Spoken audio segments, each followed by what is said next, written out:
Merci de nous rejoindre sur Géopolis Télévision. Bienvenue à Géopresse, votre magazine d'analyse et d'approfondissement grâce à l'analyse justement des journalistes. Et aujourd'hui, le plateau, il est un peu structuré avec deux journalistes émérites qui sont connus pour leur analyse toujours profonde. Nous citons José Junior Owawa. Bonjour José. Bonjour Patrick, bonjour aux téléspectateurs de Géopolis Télévision. Merci de répondre encore une fois à notre invitation. À ma droite, à votre gauche, chers téléspectateurs, Don Momat. Bonjour Don. Bonjour Patrick, bonjour à mon co-débatteur et bonjour également à tous les téléspectateurs. Voilà, aujourd'hui, on a un plateau un peu plus, on va dire, exigu comme ça. On va profiter pour traiter un peu plus de sujets dont on va commencer avec le sommaire. Quel bilan pour les consultations nationales maintenant que les assises convoquées par le président de la République tendent vers l'heure, on va dire, le clap de fin? Quel bilan les uns et les autres peuvent tirer de ces forums? On verra ça avec les invités de ce Géopresse. En deuxième position, comme deuxième sujet à la une également, après un faux vrai émissaire, voilà un vrai qui vient justement de l'administration Trump, qui a été reçu par le président Tshisekedi, qui va également être reçu par le président Kagame et autres dans la région. On verra à quoi s'en tenir par rapport à cette visite de Massad Bolous. Et puis on va finir avec la semaine prochaine, avec une semaine décisive sur la question de la paix en RDC. Vous le savez bien, la semaine prochaine va être le centre de ce qui se passe dans l'est de la RDC parce que le Qatar va accueillir des pourparlers, disons ça comme ça, entre une partie, d'une part la RDC, la délégation de la RDC, et d'autre part la délégation des rebelles du M23. Est-ce que c'est vraiment la paix enfin qui arrive? C'est la question que je vais poser à mes deux invités que je résalue encore une fois. Bonjour, Monsieur Momat et Monsieur Owawa. Bonjour. Merci. Voilà, José Junior Owawa, on va commencer avec vous. Vous avez suivi la question des consultations, vous avez fait quelques articles dessus, vous avez réfléchi. Après près de 2 semaines de ces travaux, quel bilan pourrez-vous tirer de ces assises? Merci beaucoup encore une fois de plus. Merci aux téléspectateurs de Géopolis. Merci, bonjour à Don Momat qui m'a corrigé parce que je ne l'ai pas dit bonjour. Et finalement, comme vous avez dit, nous sommes à notre deuxième semaine de consultation. Effectivement que les choses ont évolué, mais je crois qu'au début, ces échanges, ces consultations politiques, dans leur annonce, la caricature qui avait été donnée, enfin je ne dis pas la caricature, mais les objectifs, l'ambition qui avait été affichée, notamment par le président lui-même, j'ai l'impression que ça est en train d'accoucher presque d'une souris, parce que aujourd'hui, vous aviez, si jamais c'était vraiment pour ça qu'il fallait convoquer les gens pour parler autour du Conseil spécial du chef d'État, je pense que ça ne valait pas la peine. D'autant plus que les gens, la majorité des gens qui sont consultés aujourd'hui, ce sont les gens qui sont de la famille politique du président de la République, l'Union sacrée. Il y a quelques opposants dont on ne parlerait pas vraiment du genre opposant comme tel. Je vais parler tout simplement sur des débauchés de partis politiques. Ce ne sont pas des pratiques que Tshisekedi instaure. C'est plutôt des choses qu'on a toujours connues dans ce pays, dans la classe politique. On l'a vu avec Mobutu, on l'a vu avec Kabila, père comme fils, ou dans la majorité des cas, quand on trouve que par moment, il y a des lèvres dures au sein des regroupements politiques, des organisations politiques. On se rabat sur des esprits, je veux dire un peu faibles tout simplement, ou des esprits mercantiles, justement pour aller piocher des cadres dans ce regroupement pour pouvoir renforcer sa démarche. C'est ce qui se passe aujourd'hui, parce que jusque-là, je l'ai dit, je redis, les gens qui ont été consultés, ce ne sont pas les gens que le président de la République a voulu consulter. Je ne suis pas dans sa tête, mais en disant que j'ai ouvert le gouvernement, les portes du gouvernement à d'autres forces politiques et sociales du pays, là, tout le monde comprend qu'il était question plutôt de gens qui venaient de l'opposition radicale et de la société civile radicale, nonobstant qu'on aurait souhaité par moment que ça devait être aussi le groupe rebelle, comme tout le monde aujourd'hui, c'est plus un tabou, qui a nécessité de parler avec la rébellion pour tenter de trouver une solution politique à la crise laquelle le pays se trouve, d'autant plus que l'option militaire a encore montré encore ses petites faiblesses et dont il faut à un certain moment pouvoir travailler encore davantage pour trouver une solution. Aujourd'hui, en consultant l'Union sacrée, qui consulte l'Union sacrée, on ne peut pas parler ça d'un dialogue, on ne peut pas parler ça de consultation, c'est tout simplement une restructuration au sein du parti, restructuration au sein de la famille politique du chef de l'État qui venait d'avoir des nouveaux animateurs dans les cadres de ce qu'on a appelé le présidium, qui était l'autre fois calqué sur 4 ou 5 individus, qui étaient notamment le vice-premier ministre Bemba, le président de l'Assemblée nationale Caméré, vous avez le président du Sénat Sama, vous avez le secrétaire général de l'UDPS, même si sa légitimité est contestée aujourd'hui, parce que Bérand déjà a reçu les 2 secrétaires généraux, ce qui dit qu'il y a toujours un problème. L'ancien président de l'Assemblée nationale, le deuxième vice-président de l'Assemblée nationale, Mbosoko Diampanga. Donc c'était autour de ça que l'Union sacrée avait été calquée, mais à un moment, le président a compris l'inertie de ces 5 leaders qui avaient besoin d'un nouveau souffle pour se renforcer.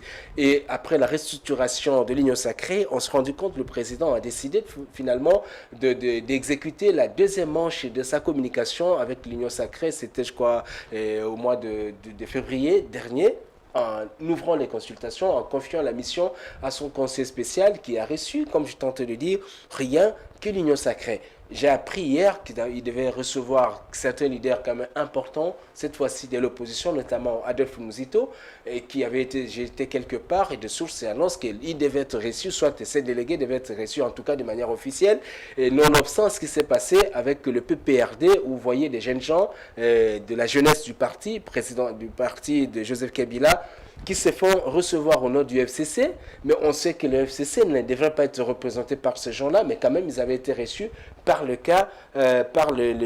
consultateurs au nom du président de la République, parce que juste après la réception de ce groupe-là, de la jeunesse du parti, et finalement il y a eu un communiqué signé par Madame Mouchebeka, l'ancienne ministre de droits humains, l'ancienne journaliste déjà aussi, qui est le porte-parole du FCC, qui a dénoncé justement que c'était une démarche cavalière menée par des gens qui n'ont pas qualité de représenter le regroupement politique de Joseph Kabila. Vous voyez que déjà, rien que sur base de ces éléments factuels, vous comprenez que c'est difficile de parler d'une réussite de ces dialogues, de ces consultations, même s'il faut toujours donner une brèche, parce que par moment, mes propres analyses, et j'ai échangé aussi avec certains experts qui estiment que cela peut constituer aussi sous forme de cahier de charge de la partie gouvernementale à partir de Kinshasa pour présenter aux échéances qui vont s'annoncer le 9 avril prochain. Je n'aborde pas la question que vous avez déjà annoncée.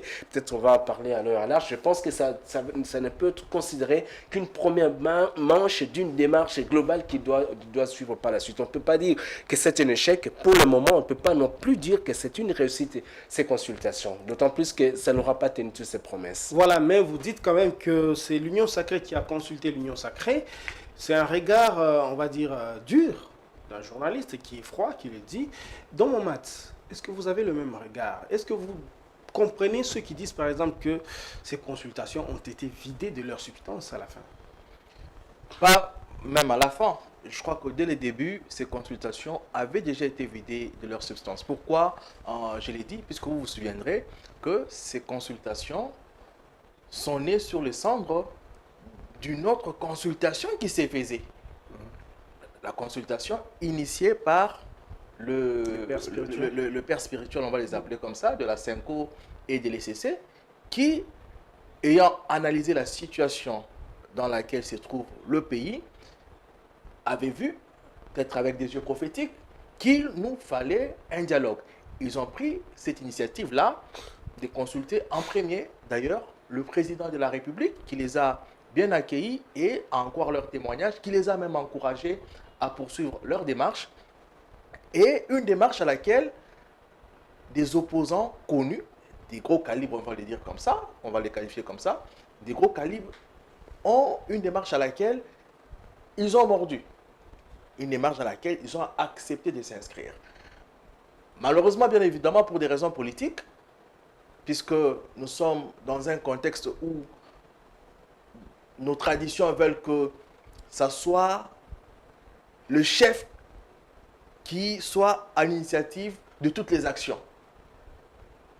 puisque honneur et gloire doivent lui revenir. Et donc, un peu poussé par ça, le chef va prendre effectivement la décision d'entamer des consultations pour un dialogue, pour un gouvernement d'union nationale, et donc des cohésions nationales. Et donc, dès le départ, il y avait déjà les germes d'un échec.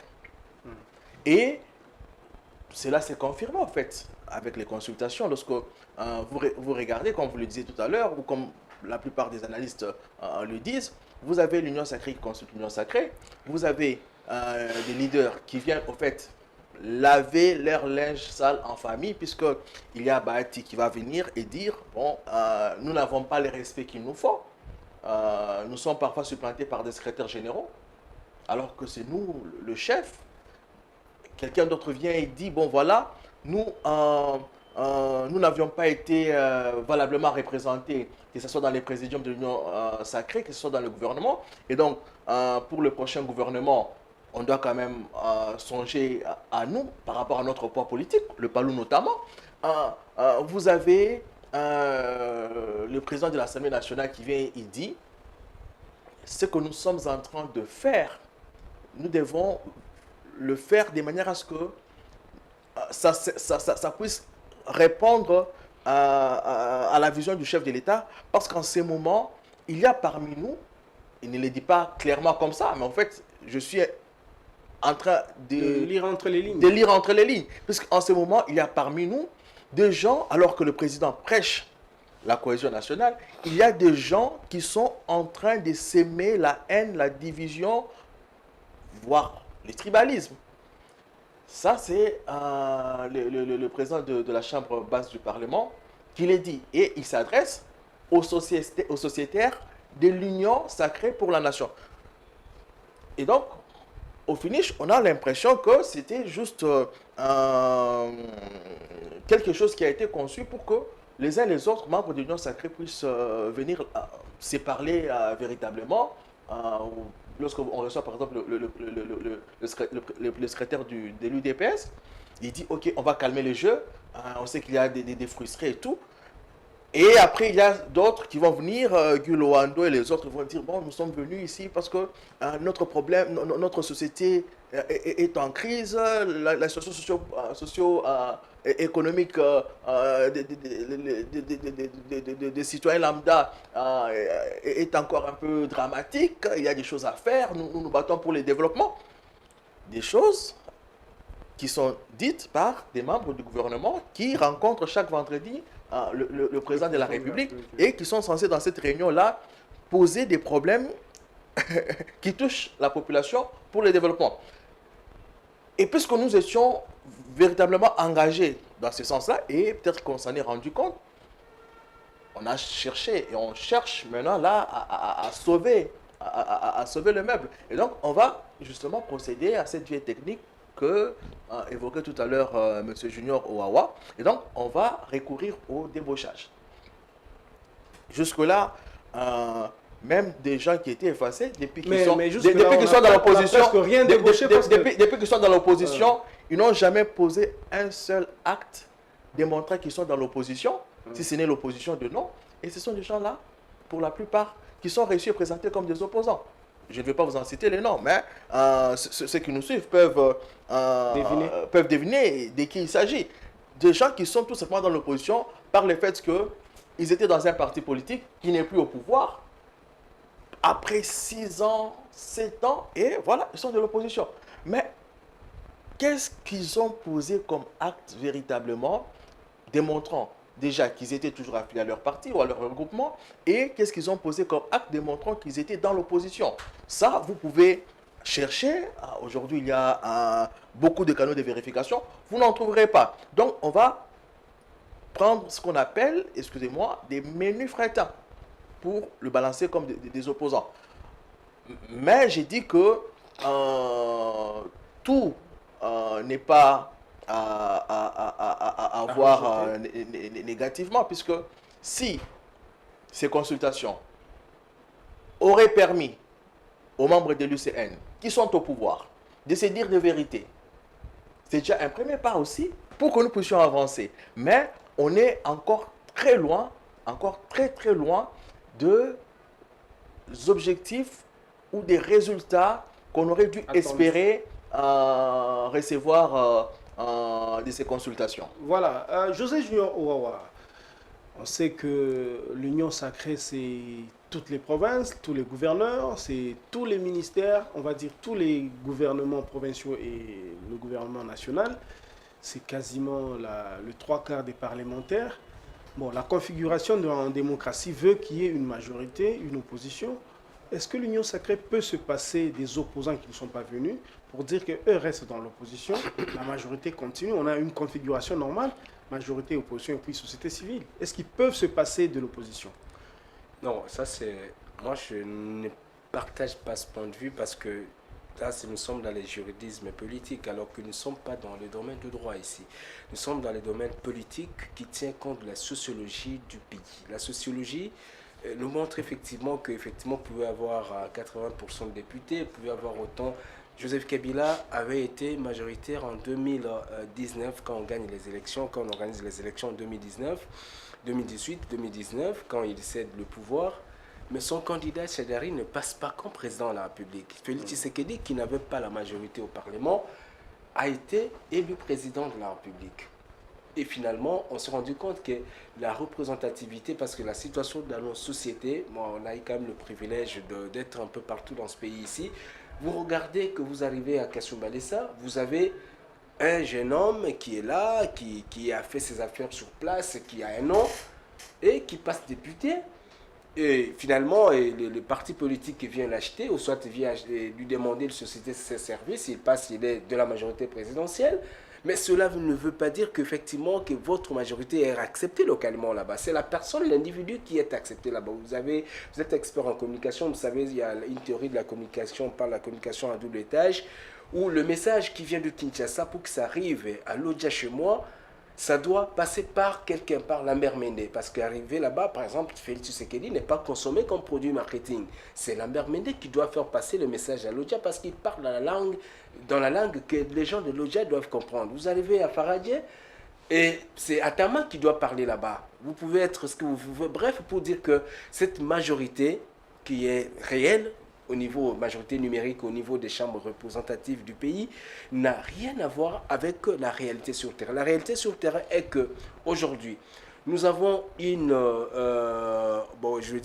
majorité qui est majorité présidentielle incarnée par le chef de l'État, qui est la haute autorité politique de l'Union sacrée de la nation.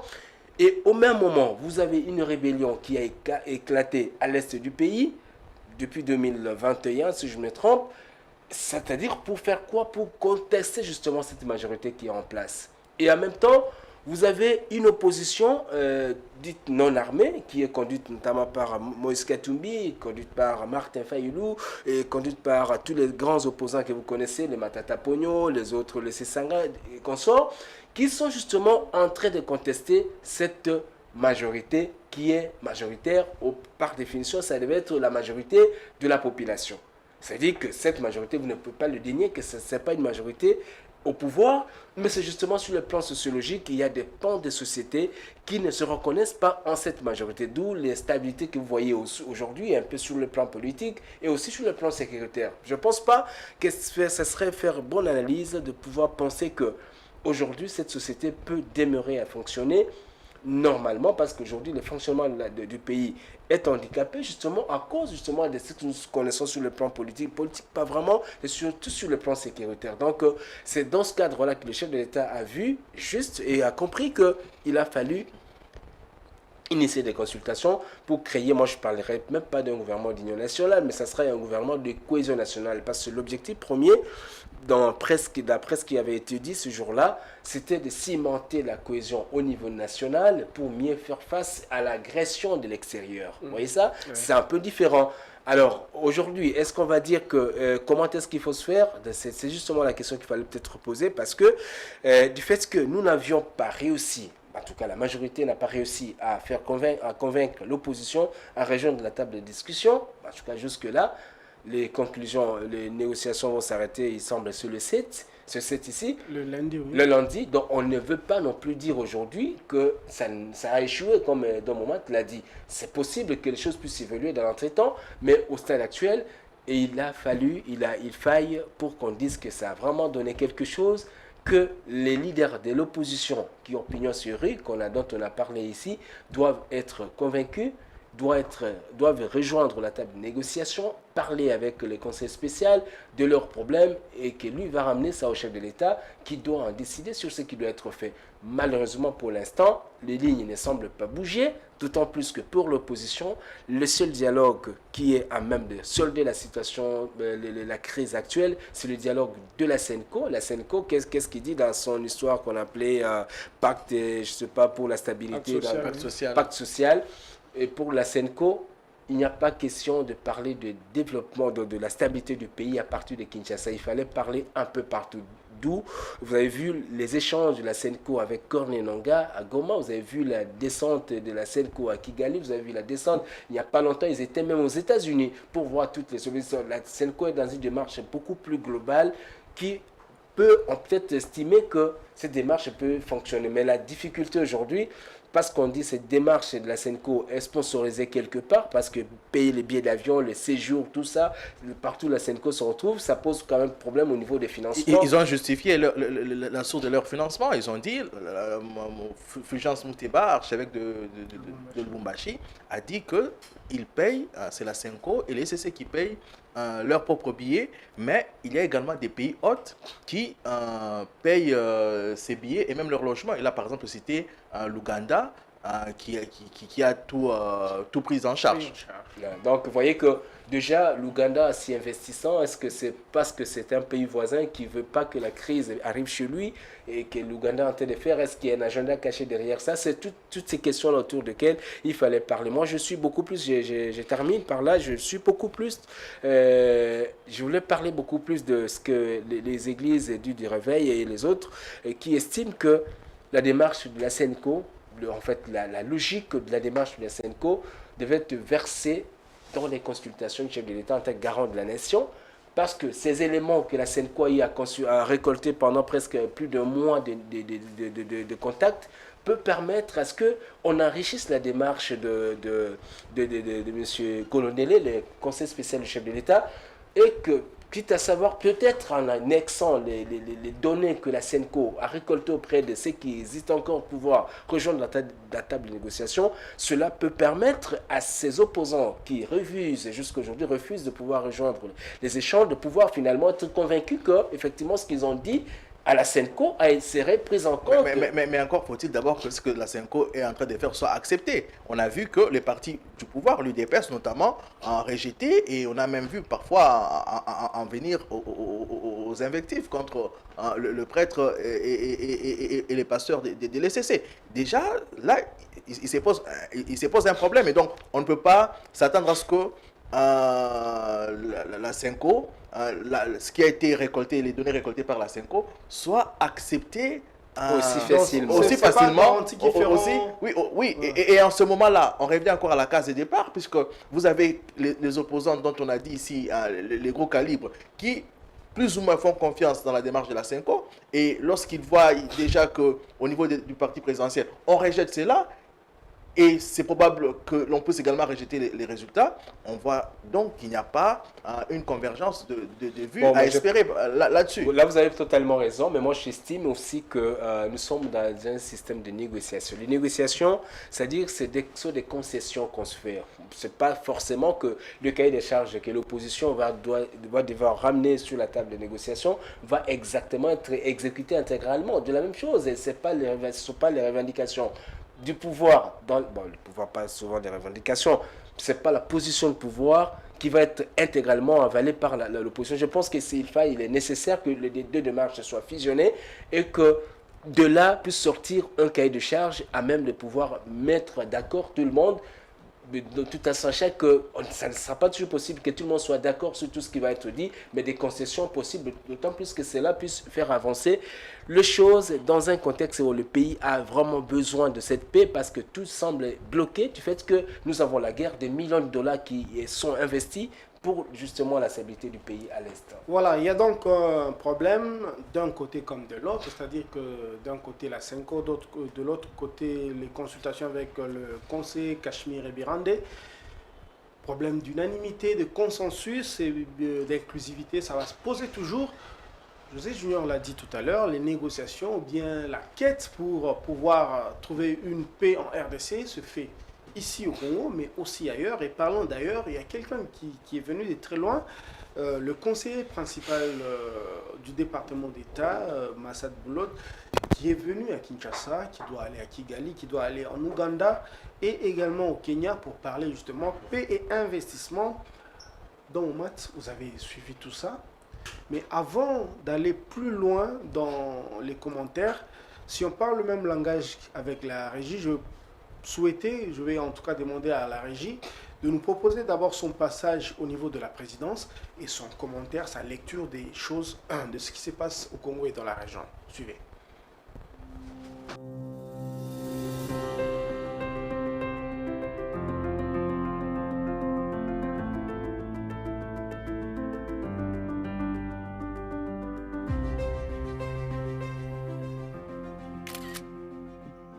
C'est un grand plaisir d'être à Kinshasa. Ma première étape, comme vous l'avez dit, en tant que conseiller principal du président Trump pour l'Afrique. Et c'est un grand honneur. J'ai apprécié l'opportunité de rencontrer le président Tshisekedi aujourd'hui. Nous avons abordé plusieurs sujets, notamment le développement des relations commerciales entre les États-Unis et la RDC. Vous avez entendu parler d'un accord sur les minéraux.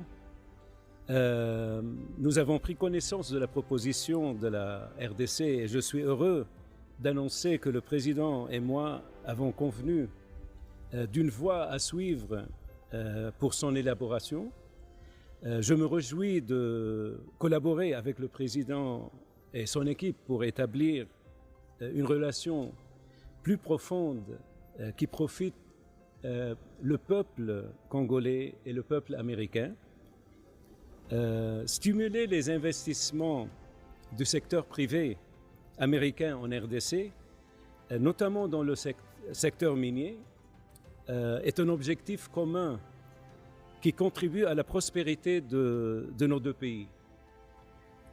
Bien sûr, nous avons besoin d'un environnement plus propice aux affaires pour atteindre cet objectif. Soyez assurés que les entreprises américaines opèrent en toute transparence et stimuleront les économies locales. Il s'agit d'investissements de plusieurs milliards de dollars. Il s'agit d'emplois de dizaines de milliers de personnes. Il s'agit de transfert de connaissances. Il s'agit d'investissements dans l'infrastructure de pays. Mais il ne peut y avoir de prospérité économique sans sécurité. Donc, nous avons également discuté du conflit de l'Est de la RDC.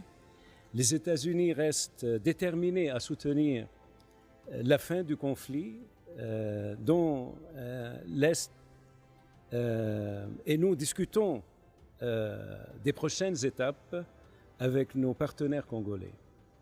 Nous souhaitons une paix durable qui affirme l'intégrité territoriale de la RDC et la souveraineté de la RDC et jette les bases d'une économie régionale florissante. Cette relation présente un grand potentiel et nous apprécions l'occasion de discuter de la voie à suivre avec nos homologues ici à Kinshasa. Je vous remercie. Merci. Voilà, retour sur ce plateau, là où vous venez de suivre l'envoyé spécial, en tout cas l'émissaire de l'administration Trump dans la région de Grand Lac. Actuellement, il gère et la région des Grands Lacs, en Afrique, on va dire ça comme ça, mais aussi du côté du Moyen-Orient. Mais on sent un langage policé, diplomatique, mais on ne sent pas, comme les Congolais attendent, qui est quelqu'un qui cogne directement sur le Rwanda. Est-ce que ça vous rassure? Alors, on ne devait pas, normalement, nous attendre des assurances d'un pays donné. Les assurances, nous devons les avoir du chef de l'État, puisque c'est lui le garant de la nation et de nos forces armées. Et peut-être aussi de notre classe politique, puisque, regardez par exemple dans l'ancienne Rome, lorsque on voyait que voilà, le pays faisait face à une guerre très dure, qu'est-ce que l'on faisait? On recourait à un homme à qui l'on confiait tout le pouvoir, c'est la classe politique. On mettait une pause par exemple sur le Sénat, et à cet homme-là, c'est à cet homme-là, c'est cet homme qu'on appelait dictateur. On nous confiait tout le pouvoir, généralement l'ancien général, pour qu'il remette, qu'il bataille pour que la paix revienne, et ensuite on pouvait revenir au système de la démocratie, si on doit moderniser le terme. Et donc, il y a aussi la classe politique qui devrait nous envoyer des signaux positifs. Et pour revenir un peu en arrière, c'est là que je me dis que notre classe politique, souvent, on nous a reproché cela une fois. Je ne suis pas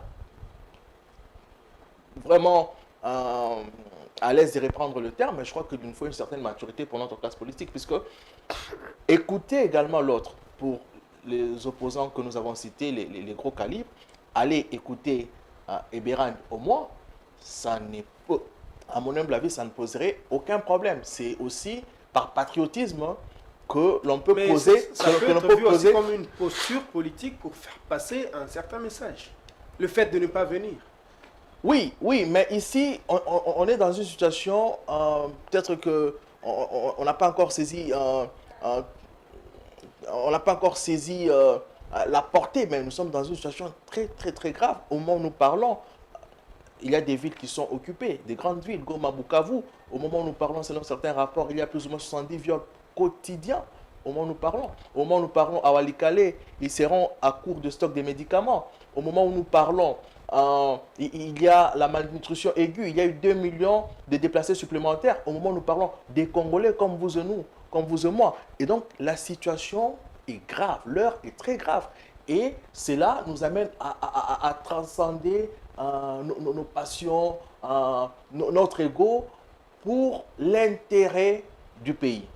Pour revenir à la vidéo de tout à l'heure, un petit commentaire, hein, il faut dire que la présidence a compris qu'il y a beaucoup d'abonnés sur TikTok, et ça c'était une vidéo format TikTok, sans doute pour les jeunes, on a compris le message. Il y a autre chose qu'on doit souligner d'abord ici, c'est que l'administration Trump, qui est beaucoup plus portée vers l'économie, a, on peut dire, mordu à l'hameçon tendu par la RDC.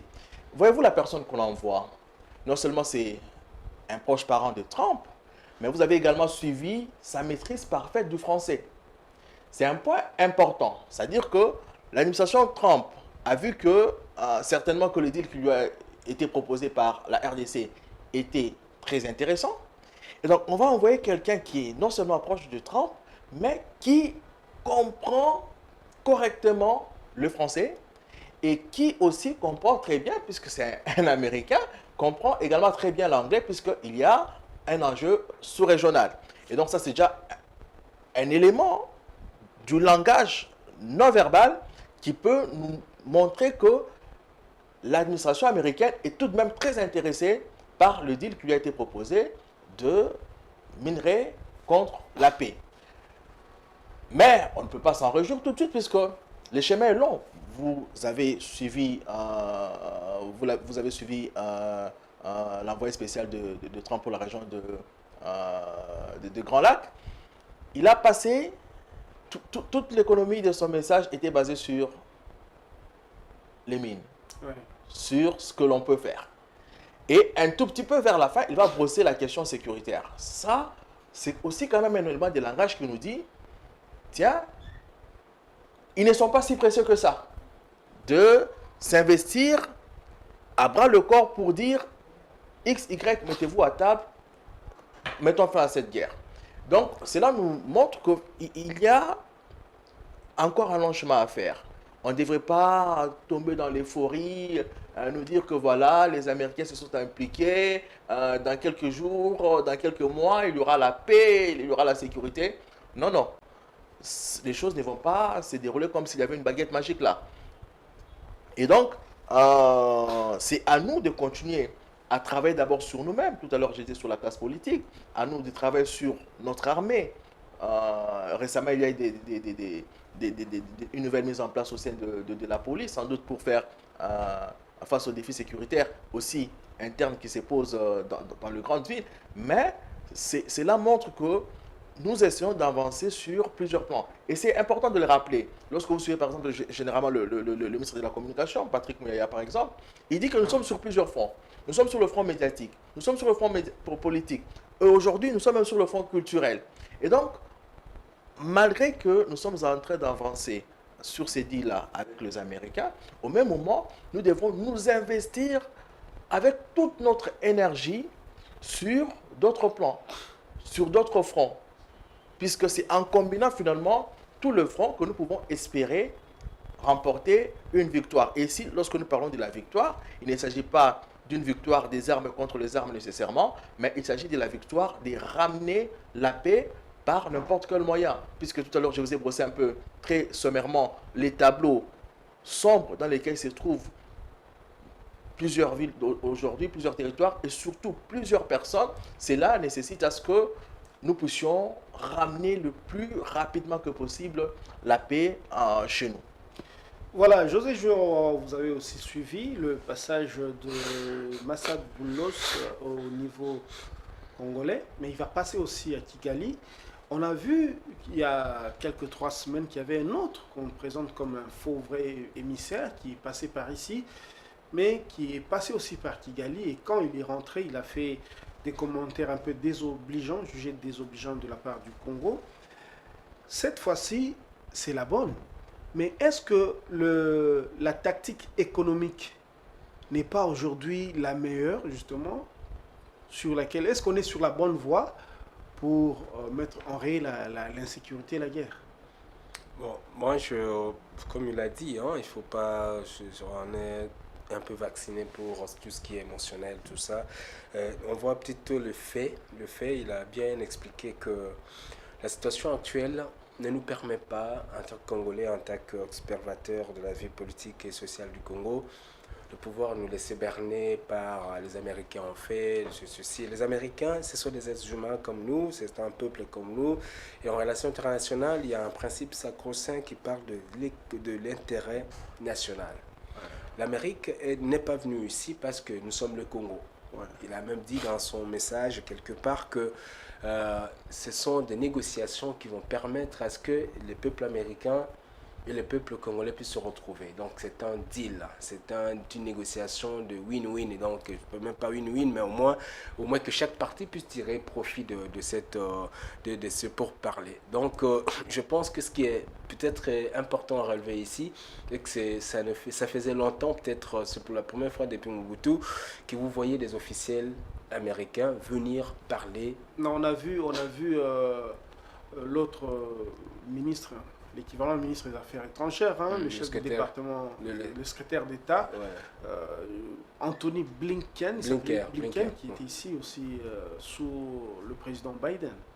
Oui, bon, je parlais de la thématique abordée. La plupart des cas, quand les Américains arrivent ici, ils parlent de droits de l'homme, ils parlent de la bonne gouvernance, ils parlent de la démocratie, ils parlent de tous les concepts, oui, importants sur le plan de la modernité de notre société, mais qui apporte peu de choses en ce qui concerne le développement réel du pays. Parce qu'on a le développement ici, on a le développement, vous arrivez dans le pays comme la Chine, ce n'est pas forcément la démocratie, vous arrivez à Doha, vous arrivez au Qatar, en Turquie, ce ne sont pas forcément des démocraties, mais ce sont des pays développés pour la plupart des cas où il y a un taux relativement bas de la pauvreté, et ce qui veut dire que ce n'est pas forcément l'idéal pour toutes les sociétés. Dans notre situation aujourd'hui, je parle des Américains cette fois-ci parce qu'ils sont venus parler dans le moment où il a bien expliqué que déjà l'essentiel de son message c'est axé sur le business, sur l'économie. Donald Trump, c'était milliardaire, businessman qui a réussi dans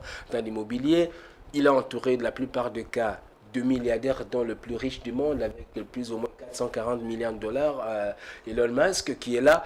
Tous ces milliardaires-là sont là pour faire les affaires. La RDC, qui est un pays solution sur tous les plans, le plan environnemental en termes de changement climatique, sur le plan économique en termes de nombreuses ressources naturelles que nous avons, notamment le cobalt, vous avez l'uranium, vous avez le coltan, le cassiterite, tout ce que vous avez comme minerai stratégique, la RDC en dispose, et si les Américains sont venus, en tout cas selon les déclarations, pour ça. Il n'y a pas autre chose. Pour ça, c'est-à-dire que nous avons de l'argent, nous voulons vos minerais, et nous voulons investir pour pouvoir les retirer. Parce que la RDC, qu'est-ce qu'elle gagne? La RDC a besoin d'avoir cet argent et ouvrir ces mines qui sont majoritairement occupées aujourd'hui par des Chinois, et que la contrepartie, c'est quoi? Nous avons les devises qui nous entrent. C'est à partir de ce que nous gagnons dans ce deal-là que la RDC doit reverser ses investissements en termes de milliers de dollars ou d'euros que nous allons devoir gagner pour pouvoir justement financer son développement, sa sécurité et le reste. Donc même si le deal ne peut pas forcément dire qu'il s'agit de ça, mais c'est ce qu'il faut vraiment attendre. Parce que les Américains ne viendront pas. Vous avez vu la situation qui s'est passée aujourd'hui en Ukraine. Les États-Unis réclament plus de 300 milliards, voire même 500 milliards de dollars pour les investissements qu'ils ont investis dans la guerre en Ukraine. Donc l'administration Trump a refusé que les États-Unis puissent demeurer les gendarmes du monde qu'ils ont toujours été, que ce soit un pays qui négocie, qui privilégie America First, donc l'Amérique d'abord. Tout ce qui va se fait d'abord au profit des Américains. Au profit des Américains, c'est quoi? Les Américains ont besoin de nos minerais pour développer leur technologie, ils ont besoin de nos minerais pour développer leur économie, et s'ils sont venus justement pour faire ça. Aujourd'hui, avec le minerai stratégique que nous avons, et c'est une aubaine pour la RDC. Je crois les émissaires de Kinshasa ont bien compris cela, qu'il fallait négocier avec les Américains qui ont des devises. Quant aux Congolais de pouvoir négocier, comment est-ce que profiter de ces deals-là, de ces échanges-là, peut-être chercher au-delà au lieu de devises, qu'on cherche des technologies sur le plan de la sécurité, le plan de l'armement, en termes de drones, en termes d'équipements militaires, dont l'armée a besoin. Je ne suis pas spécialiste dans ce secteur-là, mais au moins l'armée connaît ce dont elle a besoin pour justement faire face aux agressions, de tout temps l'instabilité que nous avons à l'est du pays. Vous avez vu, l'autre fois, j'ai suivi une vidéo sur Internet, je crois, au Parlement européen, où on parle que les Chinois vous donnent les drones, et les mêmes Chinois, comme ils sont liés à rien, ils sont liés seulement au business, sinon ils ne sont pas dans la politique, ils sont dans la politique qu'ils ont développée depuis 1945, la politique de non-interventionnisme, non-ingérence. De le Chinois, que tu sois ce que tu sois sorcier, du temps plus que tu fais les affaires avec lui, il s'arrête là. Et au même moment que les drones nous sont vendus, au même moment, les techniques de destruction de ces mêmes drones seraient aussi vendues ailleurs. C'est approuvé, mais au moins, ce sont des réalités. Donc, il faut vraiment être prudent de tout ce qui se fait, de ne pas tomber dans l'euphorisme. Il n'y a pas le messianisme qui arrive. Non, les Américains sont là et finalement, notre sécurité est garantie. Ce n'est pas possible parce que ce sont les mêmes Américains qui étaient en Afghanistan. Il y a la résistance interne des Afghans a fait défaire les Américains. Par moment, ils sont partis, ils ont pris les hélicoptères, ils sont partis, il y a des millions, il y a eu cafouillage à l'aéroport de Kaboul parce que à un certain moment, les Américains n'ont pas pu tenir. Vous avez au même moment les Russes qui étaient en Syrie, en protégeant Bachar al-Assad depuis 2011, et finalement, ce sont les Russes qui se sont retirés. La résistance interne a réussi à pouvoir déblonner un système politique qui a été décrié par cette rébellion. Donc, si on n'y prend pas garde, nous risquons de penser que la solution viendrait des Américains. La solution, elle est congolaise. C'est au Congo de pouvoir négocier. Les Américains, s'ils doivent être la solution pour nous, c'est justement parce que nous avons besoin de leur technologie et nous devons négocier pour avoir cette technologie pour nous protéger. Et si les Américains doivent trouver la solution à nos problèmes, ce n'est pas parce que nous avons déclaré, c'est parce que nous avons donné quelque chose en retour. Et notre système de renseignement doit être pointu pour éviter que les mêmes technologies que nous utilisons, que les adversaires puissent trouver des technologies beaucoup plus puissantes que nous. Et cela, ce n'est pas le travail des Américains, c'est le travail de l'intelligence congolaise, l'intelligentsia congolais, de pouvoir trouver la solution à tout ce problème-là. Donc, c'est la nuance importante qu'il fallait Vous avez vu, par exemple, lorsqu'on a eu des Sukhoi au niveau de l'Est, les Rwandais ont acquis des systèmes pour brouillé le radar, si bien que les Soko étaient devenus obsolètes dans la partie Est. Et même parfois, les avions avaient du mal à survoler cette partie-là, ce que donc vient de dire Owawa, un peu pour le compléter. Voilà, donc il faut revenir sur l'intelligentsia congolaise pour trouver des solutions congolaises. Mais pour l'instant, il semble que le Congo se fait aider beaucoup, et c'est normal peut-être. Ailleurs, il y a des tractations qui se font pour réunir la partie M23 et la partie congolaise. Et on a donné déjà la date, ce sera le 9 avril, donc la semaine prochaine. Si je ne me trompe pas, ce sera le mercredi prochain. Est-ce que vous estimez que cette fois-ci, on est en train de converger pour trouver la paix?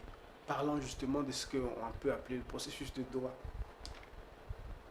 Alors, il Pour faut vous rappeler, hein, on n'a que 2 minutes pour rentrer l'antenne parce qu'il y a d'autres programmes derrière. Oui, et donc, c'est difficile de dire qu'on tend vers la paix, mais on peut peut-être être sûr que cette fois-ci, au moins, les gens vont peut-être se rencontrer, puisque, voyez-vous, Doha, aujourd'hui, on l'a dit dans d'autres émissions ici, est presque spécialisé dans la diplomatie.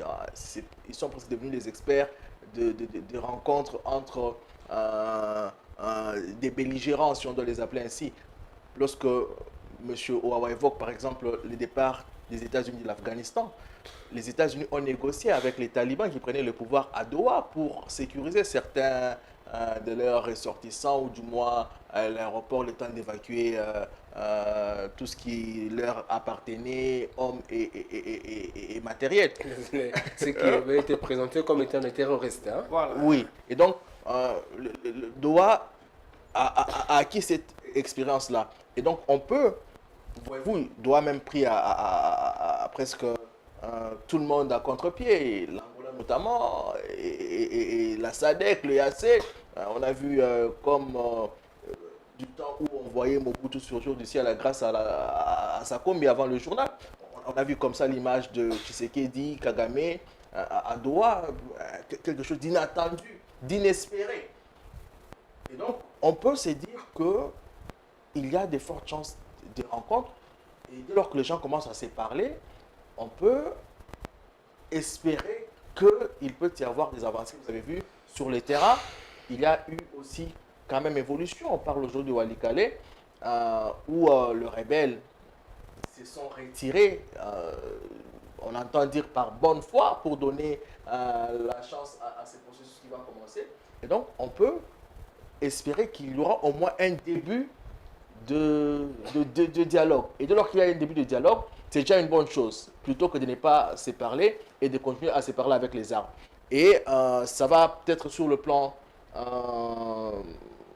militaire, sécuritaire, ça va quand même apporter de l'accalmie, je crois, puisque l'une des choses qui sera très vite négociée, ça sera sans doute un cessez-le-feu, et ce cessez-le-feu est vraiment important pour les gens. Ça serait aussi peut-être l'aide humanitaire, il faut ouvrir grandement le couloir humanitaire pour Goma. Voyez-vous, jusqu'à aujourd'hui, c'est difficile de sortir de Goma, si ce n'est la voie la meilleure, c'est l'aéroport qui est endommagé. Heureusement que la SADC, on ne sait pas par quelle magie, a pu la responsabilité avec le M23 de réparer l'aéroport.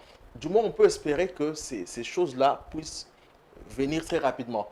C'est d'abord ça. Et puis, on ira étape par étape parce qu'il y a des grands enjeux, des grands intérêts, beaucoup d'implications dans cette guerre, ce qui n'est pas évident que toutes les choses vont se résoudre très rapidement. Très bien, José Junior, on va terminer avec vous. Il nous reste 1 minute, vraiment. Déjà, lorsque le président Tshisekedi rencontrait le président Kagame à la surprise générale, dont Matt vient de le dire, ils avaient, on va dire, prôné le cessez-le-feu, mais qui n'est pas arrivé. Est-ce que cette fois-ci, on a la garantie quand même qu'on peut aller vers la paix avec la rencontre qui s'annonce pour le 9 entre le M23 et la délite partie congolaise? Bon, je ne me dirai jamais parce que moi, je considère que ce que Domomat a dit, c'est vraiment ce que je dois toujours dire au cours de cette émission sur ce plateau, dans d'autres programmes, peut-être ailleurs aussi, quand on est invité. Donc, je pense que c'est le rapport de force. C'est le rapport de force qui détermine. Si nous ne sommes pas dans une église, nous ne sommes pas, je sais pas, dans un orphelinat, je sais pas, on n'est pas dans autre chose. Nous sommes dans un système politique. Nous sommes dans la géopolitique, nous sommes dans les relations internationales, nous sommes dans la politique. La politique, c'est le rapport de force.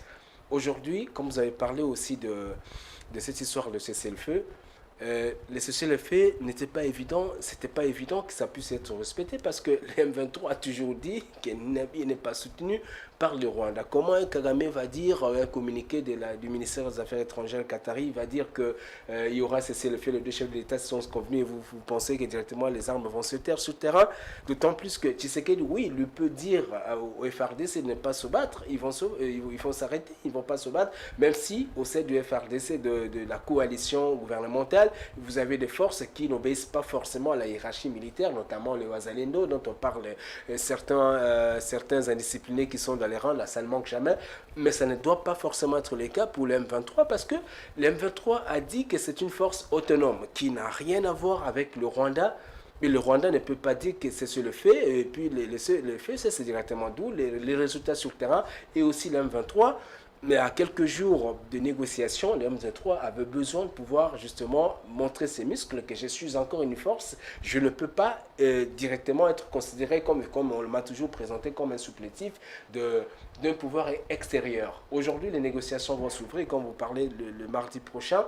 Oui, on l'espère, tout ce que ça puisse donner... Le 9, ce sera mercredi. Oui, le 9 prochain, et que ça puisse trouver une solution à la crise. Mais je dis, ça ne peut qu'être un début de solution, d'autant plus que ces trois forces ne se sont jamais rencontrées ensemble. Aujourd'hui, on parle d'arrivée déjà des délégations sur place à Doha, donc c'est déjà un début en période de conflit. En période de conflit, c'est d'abord, en diplomatie, c'est d'abord le contact qui est l'élément principal, la communication entre les parties. Et si tant est que déjà cette rencontre permet que les deux parties, parce que depuis que les hostilités avaient été déclenchées en 2021, en tout cas officiellement, les deux parties ne se sont jamais rencontrées. Donc Kinshasa... Il y a eu un Bahati qui avait été en Ouganda et qui a été chassé parce que le gouvernement a dit, moi je ne l'ai pas envoyé pour négocier avec le M23. Voilà. Vous voyez, c'est que c'était un problème. Donc si jamais que le mardi prochain, que les deux parties se rencontrent officiellement pour la première fois, peut-être officieusement aussi pour la première fois,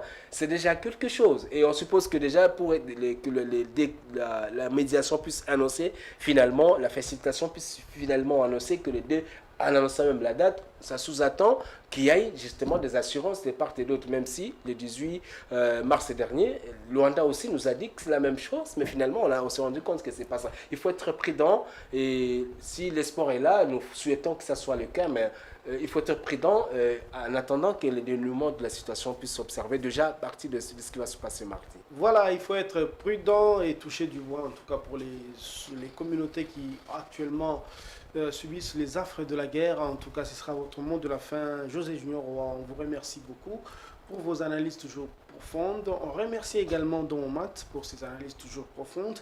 On va remercier également tous nos téléspectateurs et Géopresse. C'est ici la fin du parcours. On va se quitter cette semaine avec l'espoir de se retrouver la semaine prochaine et ce sera toujours avec le même plaisir. À la semaine prochaine.